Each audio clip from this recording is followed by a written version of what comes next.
Salut, alors petite vidéo camo de retour. Aujourd'hui on va parler pour la première fois d'un camouflage russe, le VSR 98, aussi surnommé le camouflage Flora. Donc ça va être compliqué de voir vraiment dans le détail tous les camouflages de l'URSS et tous les camouflages russes parce qu'il y en a vraiment énormément. Il y a même des camouflages russes qui ont été développés à l'époque de l'URSS. En Russie ils utilisent même parfois des camouflages de pays étrangers qu'ils copient, vraiment c'est vraiment des copier-coller en modifiant le nom. Par exemple du Flecktarn allemand ça va devenir du Islam, enfin il y a énormément de camouflages qui sont utilisés en Russie. Donc pour se remettre dans le contexte, à la fin de l'URSS, chute de l'URSS, il y avait déjà des camouflages qui commençaient à être développés, plus modernes, parce qu'il y avait tout un patchwork de camouflages différents qui étaient utilisés. Finalement avec l'effondrement de l'URSS, donc ça a été mis en pause, et il faudra attendre le début des années 90 pour qu'il y ait une volonté d'uniformisation de la nouvelle armée russe et donc l'adoption d'un nouveau motif de camouflage. Donc en 91-93 dans ces eaux-là apparaît le camouflage précédent. Et là je vous montre en image à quoi ça ressemble. Donc ce camouflage là, il était aussi appelé le VSR tout simplement parce que VSR c'est un acronyme qui signifie Forces armées russes. C'est un petit peu comme ABL pour les Belges, c'est simplement pour dire que le camouflage est réglementaire. Donc ce camouflage là a été utilisé seulement quelques années, le VSR 93, seulement quelques années puisque donc en 98 le camouflage est modifié. Le motif vertical va être mis à l'horizontale, un petit peu comme le CCE français. Peut-être qu'on s'est rendu compte que ça camouflait mieux des personnels d'avoir des tâches à l'horizontale, étant donné que ça va casser un petit peu la forme verticale d'un individu. Et également, le motif va être grossi, puisque peut-être qu'à une certaine distance aussi, effectivement, si on a des motifs trop petits, l'œil va pas réussir à les percevoir et le personnel va simplement être une masse homogène qui va être insuffisamment bien camouflée. Donc en 98 arrive donc le VSR 98, il a deux surnoms, le camouflage Flora, donc voilà, végétation, ou arbouze aussi, ce qui signifie pastèque. Ça c'est assez rigolo parce qu'effectivement le motif ressemble un petit peu à la peau d'une pastèque. Le VSR 93 avant lui était surnommé Douboc Petit Chêne, puisque ça faisait des motifs un petit peu verticaux comme de l'écorce de chêne j'imagine. La problématique avec ces camouflages là, aussi bien le VSR 93 que le VSR 98, c'est qu'on a énormément de colorimétries différents, de camouflages différents qui portent tous le même nom. Tout simplement parce qu'entre les fabricants, les lieux de fabrication, les années de fabrication, voire les différentes demandes, les différents approvisionnements en tissu, etc. Au résultat, on se retrouve avec des tenues qui sont toutes quasiment différentes les unes des autres. Donc il n'y a pas vraiment une uniformisation parfaite. Si vous achetez une tenue pareil en VSR 98, peut-être qu'elle va être différente de la mienne. L'inconvénient, c'est que c'est compliqué d'avoir quelque chose vraiment de régulier si on est intéressé par ce type de camouflage. Mais par contre, l'intérêt, c'est qu'on va pouvoir un petit peu adapter la tenue à l'environnement, étant donné qu'on va avoir des tenues plus ou moins claires, plus ou moins foncées, plus ou moins brunes, plus ou moins vertes, ce qui va permettre de l'adapter un petit peu à la saison. Voilà, finalement, ce camouflage-là, de 98, a été utilisé en gros réglementairement vraiment au moins une dizaine d'années, parce qu'à partir de 2008 est arrivé l'EMR, le camouflage suivant, qui est lui surnommé le Digital Flora. C'est celui-ci, mais en version plus pixelisée.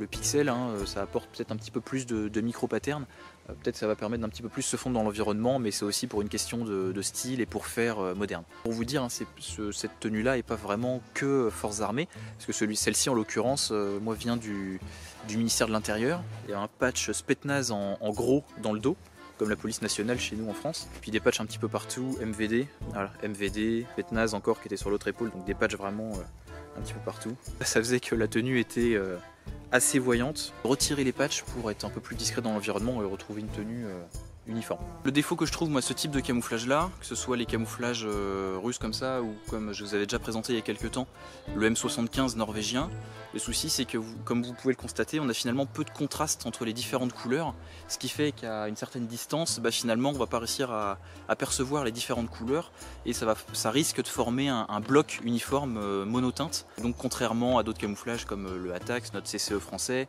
le Flecktarn, où les différentes couleurs se démarquent bien, là on a seulement 3 couleurs, toutes assez sombres, toutes assez proches des unes des autres, et finalement peut-être que dans l'environnement ça va pas bien se fondre. Donc là en l'occurrence je suis tombé sur une tenue là, qui tire vraiment sur le vert plutôt que sur le brun, et qui tire sur un coloris plutôt foncé, encore une fois selon voilà, les hasards des fabrications et des productions. Donc pour le coup, cette tenue-là va sans doute être beaucoup plus adaptée à un environnement comme ici, boisé, très dense, très foncé, peut-être très humide par exemple en cas de mauvais temps. Mais en tout cas, dans une période de l'année et dans un environnement très boisé, très vert, très touffu, donc plutôt en été, fin d'été, début d'automne. Comme là, début d'automne, on est fin septembre. Pour le coup, là, la végétation est très dense, très verte encore. Le camouflage va peut-être bien se fondre. Voilà, des camouflages russes ou datant de l'URSS, il y en a vraiment énormément. Donc c'est compliqué un petit peu de s'y retrouver, mais ce qui est intéressant de noter, c'est que les Russes se gênent pas du tout pour utiliser des camouflages d'autres pays, voire des camouflages historiques, qui vont reprendre à leur sauce, vraiment copier-coller, changer le nom et utiliser dans leurs troupes, dans les différentes forces, dans les différents groupes armés, etc. Par exemple, un exemple de camouflage qui est beaucoup utilisé, impensable par chez nous, c'est par exemple le camouflage SS Leto, aussi surnommé le camouflage partisan.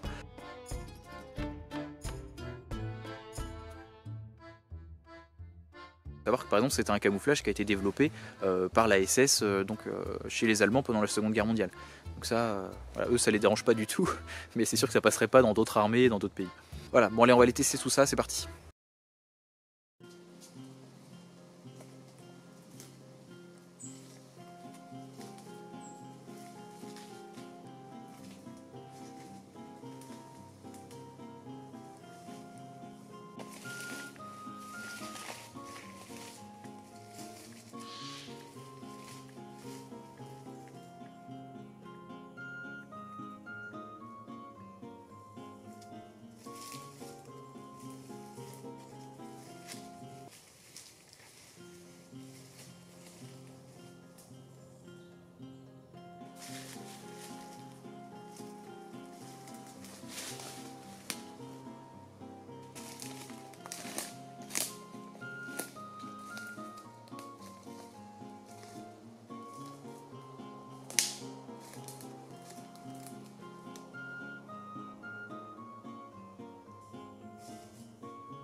Donc voilà pour le VSR 98.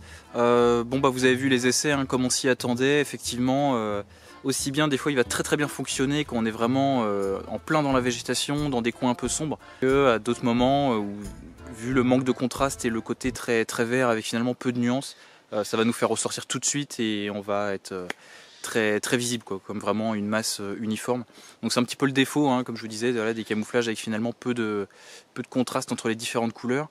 Le VSR 98 a été remplacé depuis 2008 au moins par l'EMR, le Digital Flora, qui finalement est pareil, beaucoup trop vert, beaucoup trop uniforme. Donc quand on n'est pas dans un environnement bien vert, bien dense, bien sombre, de la forêt en plein été ou de la jungle, voilà, c'est un petit peu limite et malheureusement on va être visible un peu trop rapidement. Si vous faites de l'airsoft en plein été et qu'il pleut, qu'il fait un temps pourri, pourquoi pas. Sinon il y aura d'autres camouflages à favoriser, peut-être avec un petit peu plus de contraste, plus de couleurs, plus de nuances entre les couleurs pour casser un petit peu plus la forme et paraître moins comme un bloc. Les choses que j'ai pas dit, c'est si bien sûr vous êtes dans des forêts de résineux qui sont persistantes, là pour le coup ça peut très bien fonctionner si on est dans un endroit bien dense ou même dans l'arbre. Vu les coloris, oui on est vraiment sur du vert sapin et là ce vert clair, moi il me fait un peu penser à du vert de bourgeon de sapin aussi, mais en tout cas voilà, si on est dans de la végétation persistante, dense, bien verte, ça fonctionne, pas de souci. Bon, j'espère que ça vous aura intéressé. Je vous dis à très bientôt pour une autre vidéo, un autre test ou d'autres sujets. Prenez soin de vous et à très bientôt sur la chaîne. Salut!